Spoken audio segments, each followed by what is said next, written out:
नमस्कार दोस्तों, ये video editorial compilation for mains का पार्ट है। आप प्लेलिस्ट में जाके एडिटोरियल की वीडियोस पेपर वाइज और टॉपिक वाइज देख सकते हो। और अगर आप दिसंबर 2019 के बाद की वीडियोस को देखना चाहते हो तो वीडियो के नीचे मौजूद ज्वाइन बटन की सहायता से आप मेंबरशिप को ज्वाइन कर सकते हो। चलिए डिस्कशन स्टार्ट करते हैं। आप जीएस पेपर 3 के इस टॉपिक से आर्टिकल को रिलेट कर सकते हो। देखो, फिलहाल की सिचुएशन में इंडिया का गुड्स का जो एक्सपोर्ट है वो कोलैप्स कर गया है। अप्रैल के महीने में पहले के अपेक्षाकृत 60% कम एक्सपोर्ट हुआ। हालांकि देखो, इंपोर्ट भी ऑलमोस्ट इतने ही परसेंट कम हुआ। और मई में भी हालात बहुत ज़्यादा अच्छे नहीं रहने वाले हैं।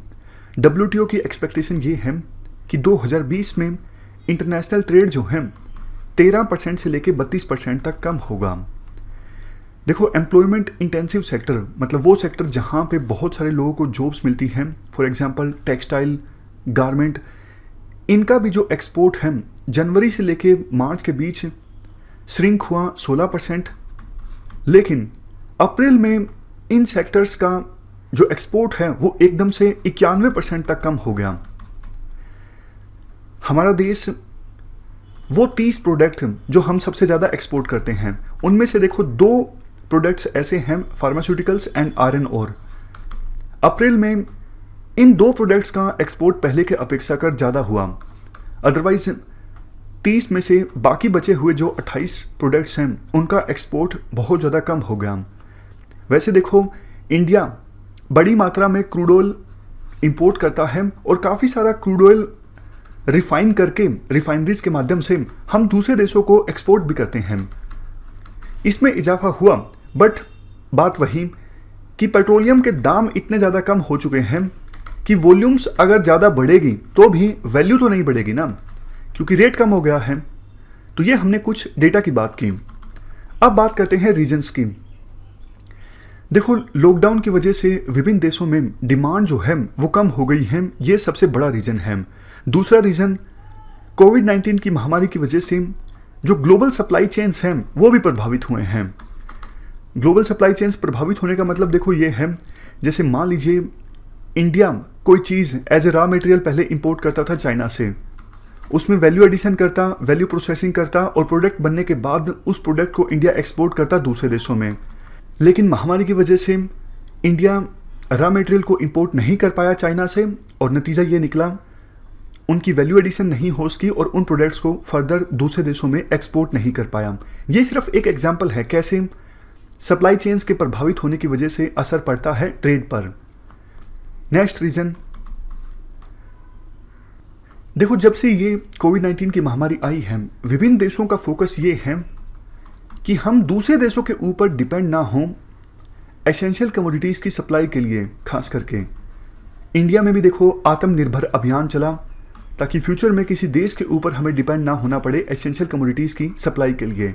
इसी प्रकार के सेंटिमेंट्स विभिन्न देशों में इमर्ज होके आ रही हैं, फॉर एग्जांपल वेस्टर्न कंट्रीज़ में भी। तो जब देखो ऐसा होगा, सभी देश इंपोर्ट करना बंद करेंगे तो इंडिया का एक्सपोर्ट भी तो कम होगा ना। विभिन्न देशों की जो कंपनीज़ हैं वो इंडिया से इंपोर्ट करना कम करेंगी इस सेल्फ रिलायंस कैंपेन की वजह से। और लास्ट रीज़न ये है, महामारी से पहले भी जो इंडिया का एक्सपोर्ट था वो देखो कम ही हो रहा था, मतलब ट्रेंड जो था वो कम होने का था महामारी से पहले भी इंडिया के एक्सपोर्ट का। अब देखो बात करते हैं सरकार ने क्या स्टेप्स लिए हैं एक्सपोर्ट को इंक्रीज करने के लिए।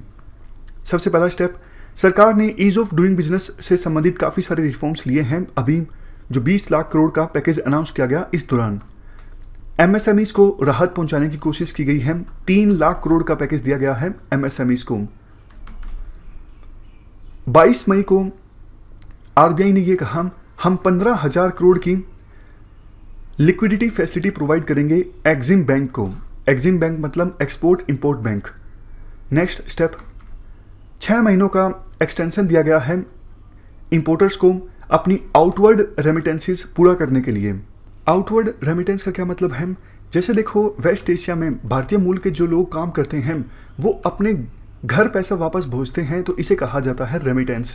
उसी प्रकार से इंडिया से अगर कोई पर्सन फॉरेन एंटिटी को फॉरेन करेंसी में फंड ट्रांसफ़र करता है तो इसे कहा जाता है outward remittance. For example importer कोई चीज़ इंपोर्ट करते हैं फॉरेन एंटिटी से तो पैसा देना पड़ेगा फॉरेन करेंसी में, तो ये आउटवर्ड रेमिटेंस है। नेक्स्ट पॉइंट, एक्सपोर्टर्स के लिए जो क्रेडिट पीरियड है इसे भी 3 महीने के लिए एक्सटेंड कर दिया गया है। अब देखो लास्ट में कंक्लूजन में ये कहा जाता है ये जो एक्सपोर्टर्स को 3 महीने का क्रेडिट एक्सटेंशन दिया गया है, इसकी अनाउंसमेंट तो पहले ही आरबीआई के द्वारा की जा चुकी थी 23 मार्च को, लेकिन वित्त मंत्री ने इस अनाउंसमेंट को फिर से दोहरा दिया। मतलब 2 महीने पहले जो अनाउंसमेंट हुई थी उसे ही रीपैकेज कर दिया गया। आर्टिकल का व्यू है असल में एक्सपोर्टर्स को राहत पहुंचाने के लिए कुछ खास है नहीं इस 20 लाख करोड़ के पैकेज में। देखो विभिन्न देश कोशिश कर रहे हैं एक्सपोर्ट को बूस्ट करने के लिए, इसीलिए विभिन्न देशों ने अपनी इकोनॉमी को स्टिमुलेट करने के लिए रिवाइवल पैकेज की अनाउंसमेंट की है। तो इंडिया को भी एक्सपोर्टर्स को राहत पहुंचाने के लिए अच्छा खासा पैकेज अनाउंस करना चाहिए था, लेकिन ऐसा करने से सरकार चूक गई।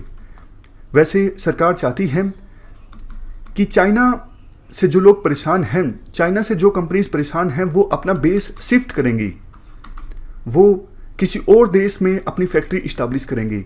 लेकिन देखो ये इतना जल्दी नहीं होने वाला है और इंडिया के सामने काफ़ी सारे विकल्प होंगे इन कंपनीज के लिए अगर वो चाइना से रिलोकेट भी करती हैं। For example Indonesia, Vietnam, Bangladesh, ये सारे देश इंडिया के कॉम्पिटिटर्स हैं, तो इंडिया को यहाँ पर भी ध्यान देने की आवश्यकता है। इसके लिए रिफॉर्म्स की जो सरकार ने शुरुआत की है, ये शुरुआत रुकनी नहीं चाहिए, आगे भी रिफॉर्म्स की श्रृंखला जो है वो जारी रहनी चाहिए। इस डिस्कशन में फिलहाल इतना ही है। Thank you very much for discussion.